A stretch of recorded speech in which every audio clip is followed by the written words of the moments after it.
আসসালামু আলাইকুম ওয়া রাহমাতুল্লাহ। প্রিয় দর্শক, মৃত্যু আমাদের কতটা নিকটবর্তী এটা আমরা সকলেই জানি। এ বিষয়ে আমরা সকলেই অবগত আছি যে হাদিস শরীফে এমন আসছে যে ডান কাঁধে সালাম ফিরানোর পর মুহূর্তেই কিন্তু আমরা বাম কাঁধে সালাম ফিরাই।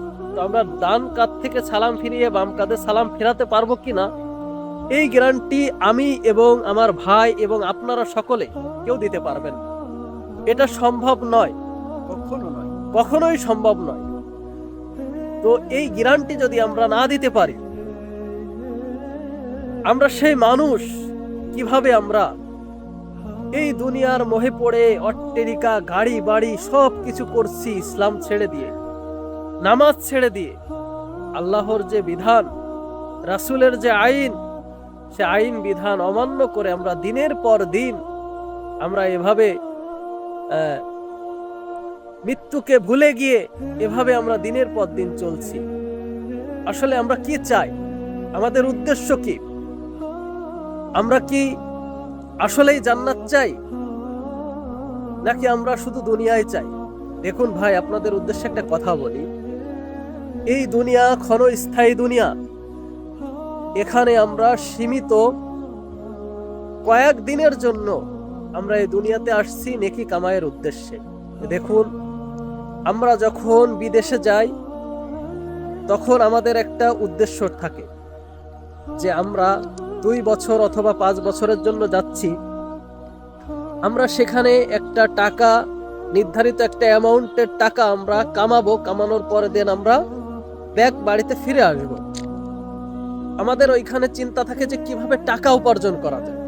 আমরা কিন্তু ওইখানে গিয়ে আমাদের মূল্যবান সময়টাকে নষ্ট করার জন্য আমরা কিন্তু এখানে যাই না বা এটা করি না। আমরা কিন্তু ওইখানে আমাদের টাকাটা উপার্জন করার জন্য এখানে সময় ব্যয় করি, ওই পথে আমরা থাকি। তারপর টাকা ইনকাম করা হয়ে গেলে আমরা দেন বাড়িতে ব্যাক আসি, বাসায় ফিরে আসি, দেশে ফিরে আসি। তো আমরা যদি ওই সময়টা হেলাই ফেলাই কাটাই, ওই সময়টা যদি আমরা নষ্ট করে ফেলাই ফাইসা কাজে, আমরা যদি কাজকর্ম না করি, আমরা যদি চাকরি বাকরি না করি, তাহলে কিন্তু আমাদের খালি হাতে ফিরে আসতে হবে। আমরা কিন্তু টাকা পয়সা বাড়িতে আনতে পারবো না। তো ঠিক তেমনই আখিরাতের ক্ষেত্রে এই দুনিয়া আমাদের জন্য বিদেশের নেই। আমরা যদি এইখানে সঠিকভাবে আমল আখলাক করতে না পারি, সেক্ষেত্রে আমরা কিন্তু খালি হাতে ফিরে যাব। ওইখানে গিয়ে আমরা কিন্তু যে সুখ শান্তি, যে জান্নাত, সেটা কিন্তু আমরা পাবো না।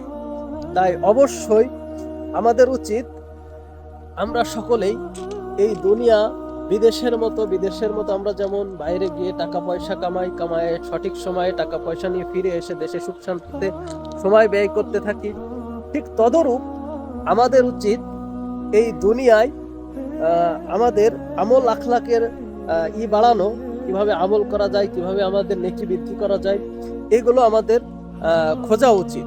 আমরা যদি সঠিকভাবে নেকি খুঁজতে পারি, নেকি অর্জন করতে পারি, তাহলে ওপারে গিয়ে পরকালে আমরা আমাদের আমলকে নেকির দ্বারাই ভারী করতে পারবো, উঁচা করতে পারবো। তখন কিন্তু আমাদের জান্নাতে যাওয়া সোজা হয়ে যাবে, আমাদের ওই পরকালের জীবন সুখময় শান্তির হবে। তাই আপনাদেরকে অনুরোধ করব, যারা এই দুনিয়ার জীবন হেলাই ফেলাই কাটাচ্ছেন, তারা অবশ্যই আল্লাহর দেয়া হুকুম এবং রাসূলের দেয়া আইন অবশ্যই মেনে চলবেন। অবশ্যই আপনার জীবনকে আমল আখলাকে ভরার চেষ্টা করবেন। তাহলে ইনশাআল্লাহ তাআলা অবশ্যই কিয়ামতের দিন আমরা আমাদের জীবনকে সুখময় করতে পারবো, আমরা জান্নাত লাভ করতে পারবো। তো সকলেই ভালো থাকবেন, সুস্থ থাকবেন, যে অবস্থায় আছেন ভালো থাকার চেষ্টা করবেন, আমল করার চেষ্টা করবেন। তো দেখা হবে আবারও পরবর্তী কোনো ভিডিও নিয়ে। যারা এই ভিডিওটি ইউটিউব থেকে দেখছেন তারা অবশ্যই চ্যানেলটি সাবস্ক্রাইব করবেন, এবং যারা ফেসবুক থেকে দেখছেন তারা অবশ্যই ভিডিওটি শেয়ার করবেন এবং আমাদের ফেসবুক পেজটি ফলো করার চেষ্টা করবেন। দেখা হবে আবারও কোনো ভিডিও নিয়ে। জাযাকাল্লাহু খাইরান। আসসালামু আলাইকুম ওয়া রাহমাতুল্লাহ।